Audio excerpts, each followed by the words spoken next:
was Marjan able to come back to practice? Yeah, he just had the flu, so he was fine. And now with the protocol, a lot of that is they don't want him around guys, just in case if it's contagious. I don't know how we survived. Pat played with the adductor. Did he come out of that okay? Yeah, he came out fine. Yeah. Was Giannis able to practice today? Yeah, everybody practiced other than Chris.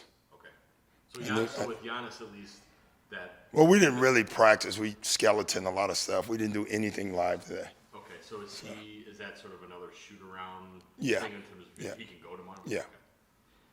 Okay, so no one went live. We didn't go live. We went skeleton. We did a lot of shooting, a lot of skeleton stuff, a lot of defensive walkthrough stuff, and not full speed anything. Got it. We got 4 or 5 games, and 3 and 5.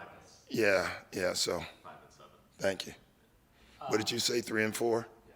What did you say? Yeah, I think the 5 and 7 is the correct answer. Thank you. 3 and 4 is awesome. Yeah, they're both correct. Yeah. Plan for Chris. Like, is there a thought that there's a 5 and 5 in there somewhere? Well, we're hoping.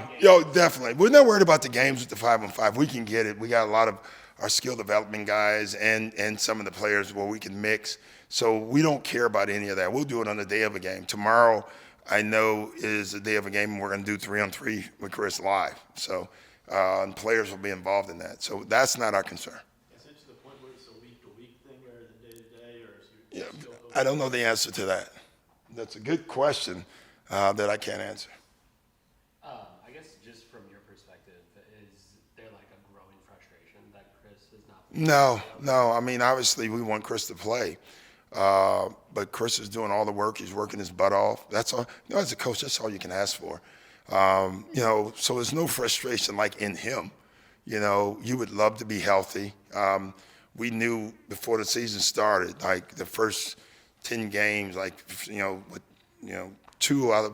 we've played 2 home games. Like you could see it coming, and we were hoping we were going to be healthy, but we're not, and there's nothing you can do about it.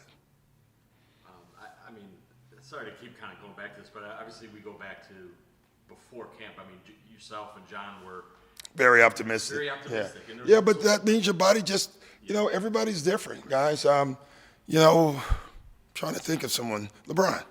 It just feels like I saw LeBron's ankle hit the floor, and he kept playing. Some people heal, some people. Everybody's different, and Chris has had a lot of injuries and surgical stuff, so it's just not as fast as we thought it would be, and there's nothing wrong with that. I mean, we have asked you and the guys about not pressing and staying positive, and I mean, is that almost a day-to-day thing at this point? No, this is a positive group. Like, we believe we're a really good basketball team that has played poorly, at times. And, last 2 games, you can say we played well and lost the games. This is a big picture thing to this. I think you gave the stat, but then if we win 3 in a row and we're 500, the stat is that team makes it to the playoffs 100%. You know what I mean? We're not. The worry is outside the building. I guarantee you that. There's none inside the building. So for you, 5 games in 7 days, 2 back-to-backs. Yeah. What's the balance there of we need to win this game? No, the balance is we're going to coach the exact same way. I'm trying to get you to see, there's 0 pressing from us. We could have made a choice to play Giannis the other day. That was me. I was like, no. That wouldn't be smart. We got games coming up. The growing wasn't bad, but it's enough that with the games coming up, you got to do the right thing and keep believing that in the long run, your team's going to be exactly where they're supposed to be. I remember last year they had a game against the Jazz. Felt like it was going to be a get-right game, and then the Jazz put 12 threes on them in the first quarter. You can never predict that. Like, we want to win tomorrow. Whether it's the Jazz or the Knicks or whoever it is, you gotta earn it. Like, you can't show up and think you're gonna win. You have to go earn wins. A win, and I've said this for years, 1 win in the NBA is hard. Winning in the NBA is not an easy thing. These are pros. Everybody on the other team, whether a good team or a bad team, was a great player at some point in their career. We just want to make sure they're not tomorrow, whoever we play. You had spoken out after that Madison Square Garden rally. Yeah. What's Well, I was disappointed in the results. I really was. I've known Kamala. This is the most involved I've ever been in an election, and a lot of it was personal because I've known Kamala for over 15 years. And I thought she would have been a terrific president. The problem is 65 million plus disagree with me, and now Donald Trump's our president, and we're going to have to support him. We want him to do the best job for the country. At the end of the day, did I like that rally? No. Do I like some of the things that he does? No. But now he's getting a second chance to be a better president than he was the first time, and I hope he is. I'm cheering for him. I really am. AJ has that big shooting night the other night. Andre plays 30-plus minutes. Yeah. Just for those two, how does that change when Giannis comes back? Well, hopefully it doesn't change. I don't know if they're going to play 35 minutes because you have Giannis, and then when Chris comes back again. But, coming into camp, AJ was ahead of a lot of people and then didn't have a great camp, didn't have a great preseason, and he got beat out for minutes. And now he's earning the minutes back, which is good for us. Dre the same.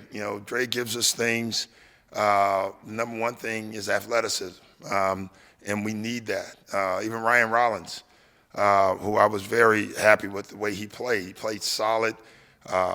You didn't see it, but he's a great shooter, and he can defend. So with this group, and this is me, like I'm still learning our group because we have so many young guys that you may integrate. Dre acknowledged after the Cleveland game, like he's sort of always looking for maybe the next screen or whatever it may be, and wait a minute, if he flashes, he's going to get the ball, has to go up for it. If he's in the dunker, yeah, he's open in the corner, he's got to shoot that free. Yeah. Was that part of the conversation with him with these minutes? Is like you have to be a threat. Well, he also has to know his job. Like one of the things I preach is you got to know your next job. Everyone knows the job they just done. What's your next job? What's about to happen? And the corner threes, I'm urging him to shoot those. The break threes, no. That's where he should make a play, and he took one of those where he should have been a cutter. And then he's got to realize who's on the floor with him. Even a corner three at 20, do you want to take that or do you want to make the next play? But he still has to keep them honest. He's got to take some of them. Yeah, Trent's a guy who's been a good scorer and shooter throughout his career. Yeah. What's kind of I don't know. He's getting good shots. The defensive role may be a lot for him to handle and play offense. We talk to him a lot. He's not going to forget how to shoot. He's just not making them right now. At some point, they'll go in for him, and that'll be another help for us. There was some news that Greg Popovich had to Yeah. step away. Yeah. Just given your relationship with Yeah. him, what are your thoughts? Yeah, it's tough. I mean, I know what's going on, and it sounds like he's going to be okay. But it's just he's going through something, and I don't care if you were 40 or whatever age. We worry about each other. Our coaching job, a lot of health related stuff with us. A lot of stress, a lot of stuff, and we just want him back. He's too important to the league. I missed his voice over his last 4 or 5 days too. Thank you guys. Yeah.